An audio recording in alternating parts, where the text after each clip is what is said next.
This clip will cover stacking and masking.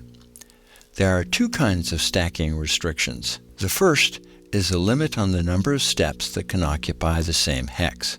The second bars units from different formations from stacking in the same hex. Let's start with the step limits. These limits are asymmetric, meaning that the Warsaw Pact player and the NATO player have different step limits. The Warsaw Pact player can stack up to 9 steps of maneuver units in one hex. The NATO player can stack up to 4 steps of maneuver units in one hex. Put a different way, the Warsaw Pact player can stack all of the steps of a single regiment in the same hex, and the NATO player can stack all of the units of a single battalion in the same hex. Note that these step limits only apply to maneuver units. Maneuver units are tank units, infantry units, anti-armor units, and also U.S. armored cavalry units. Other types of units, non-maneuver units, which include artillery, engineers, and headquarters, have unlimited stacking. Any number of steps from these 3 types of units can stack in the same hex, and they can all stack with up to 9 steps of regular maneuver units. This is not necessarily advisable because it gives the enemy quite the target, but it is absolutely legal to do. The second kind of stacking restriction applies to different formations. Let's start with the Warsaw Pact. No unit from one regiment, say this unit here from the 28th Tank Regiment, can stack with any other unit from a different regiment. So for instance, this unit here would not be allowed to stack with a unit from the 243rd Guards Motor Rifle Regiment because these two belong to different regiments. There is one exception to this, which is each Soviet motor rifle division has up to 2 counters belonging to the Divisional Tank Battalion. These are exceptional units because they are the only units in a division that are allowed to stack with units belonging to a different regiment.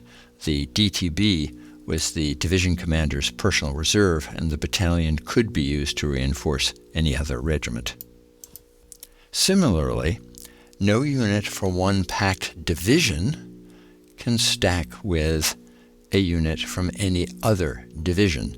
So, as an example, if this unit were to move here, then this unit from a separate division, when it ultimately activates, would not be allowed to stack with it, nor would any other unit. So this is barred because these 2 units belong to different regiments. However, even this artillery unit here would not be allowed to stack with this regiment here because they belong to different divisions.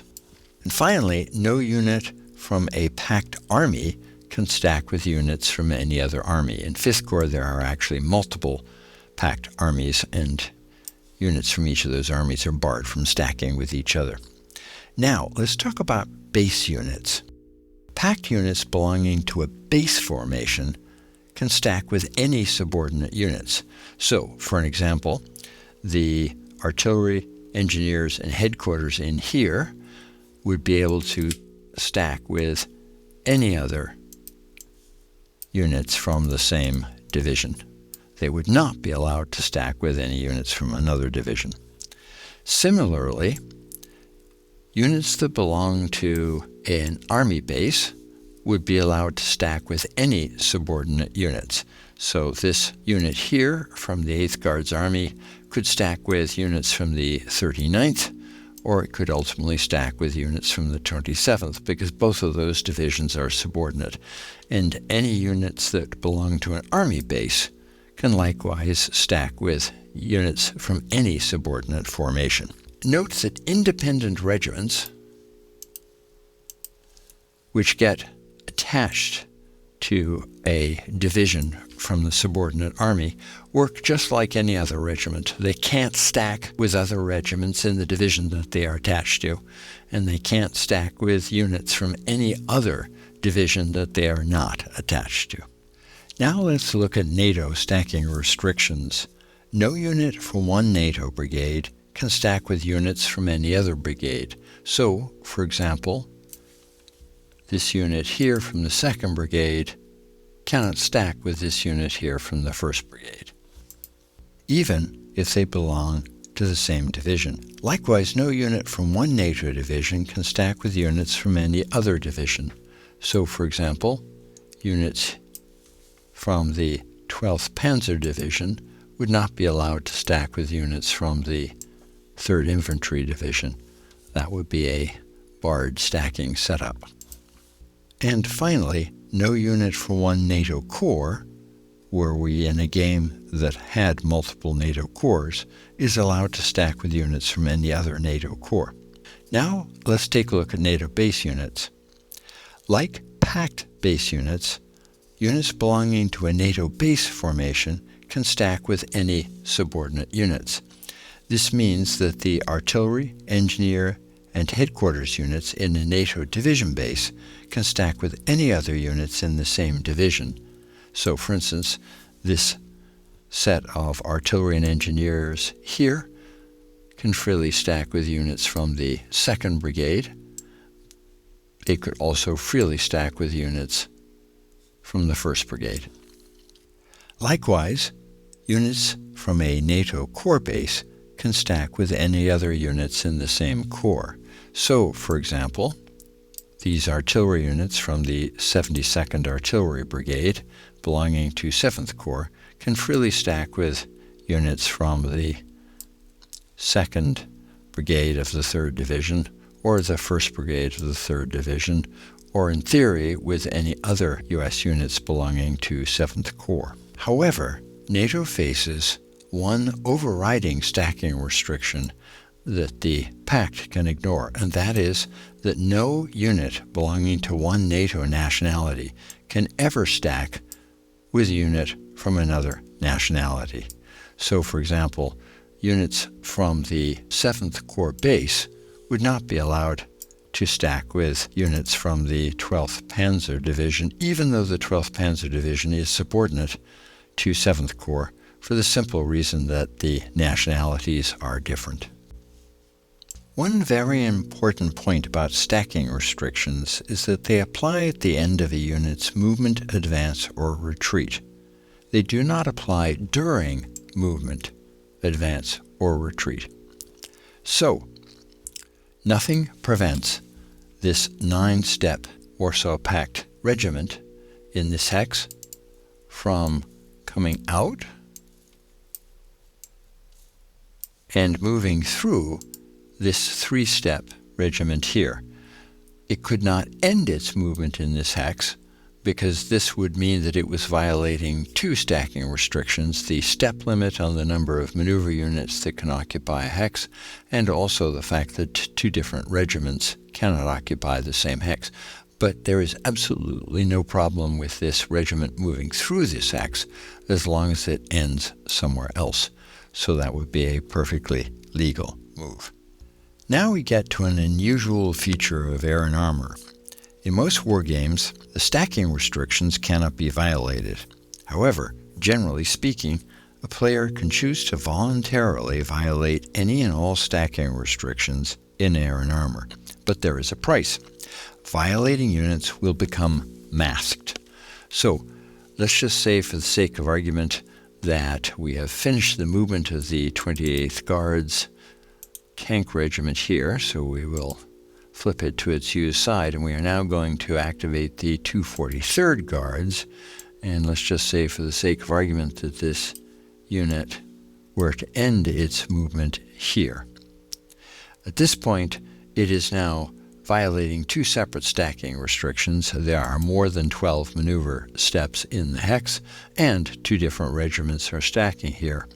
The Warsaw Pact player must choose which of these 2 will legally stack and who will the violators be, and so in this case the Warsaw Pact chooses to make the 243rd Guards BTR unit the masked unit, and in fact in this case it has to, because there is a special rule that says that if a used unit already occupies a hex, then any unit that enters after that has got to be the one that's masked, because the used unit is effectively owning the hex it got there first. So in this case, this unit will be the one that is masked. So we place a masked marker on it, and that means that it's the unit that will pay the price for being masked. Well, so what is the price of being masked? A masked unit cannot fire except to execute flak fire against enemy air and helicopter units, or if it's an artillery unit, to execute indirect fire.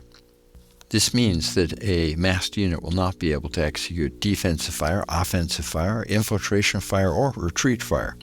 In addition, a masked unit cannot react during an enemy operation, something that we will look into later, and no unit can react into a hex containing a masked unit. A masked unit blocks every unit in the same hex from retreating, and it also blocks every unit in the same hex from advancing. A masked unit cannot observe for a fire call, something we will look at later, but essentially it can't see through the forward units. And a masked unit will take losses from enemy offensive fire only after all of the unmasked units in the hex have been eliminated. Finally, a masked engineer unit cannot conduct an engineer action. So there are lots of penalties that you pay when you voluntarily choose to violate stacking restrictions, but it is still something that you are allowed to do. Let's take a look at some of the implications of masking. So let's say, for the sake of argument, that the US player wanted to relieve this infantry unit that is located here with units from the 2nd Brigade. So in this case, this unit here would move into this hex during the activation of the 2nd Brigade. The NATO player could choose either of these two units to be masked. In the event, he chooses this unit here to be the masked unit. That means that at the end of the 2nd Brigade's activation, if the Warsaw Pact player were to move a regiment up and launch an attack, say, out of that hex, then only the 2nd Brigade infantry unit here would get to execute defensive fire into that hex, because the masked unit could not. So that makes this hex vulnerable during this transition phase in which the hex is being relieved. Also, if the attack delivered by the Warsaw Pact were to force this stack here to retreat, it would be unable to absorb losses by retreat, because masked units in the hex prevent advance and retreat. However, if this stack were to survive into the NATO player's next activation cycle, and he were then to activate the first, so we're going to flip the second at the end of its activation cycle, but now we've come around to the NATO player's next activation cycle. Now he can move this unit out and put it somewhere else, and the masked marker goes away, and now that leaves this unit from the 2nd in undisputed control of the hex, and it is no longer subject to any of the penalties for occupying a hex with a masked unit. Let's just say, for the sake of argument, that the Warsaw Pact player were to launch an attack on this hex after this, and as a result of that combat, this unit had to retreat, and it chose to retreat here. Now it has retreated in a manner that puts two different units from two different brigades into the same hex, and again, the NATO player would have to choose which of these two would be masked. Since the used unit did not start the enemy operation in this hex, the NATO player could choose either of these two units to be the masked unit, and in this case, the NATO player is going to mask the used unit that just retreated, leaving the Abrams unit unmasked and therefore free to fire. So that's how stacking and masking work.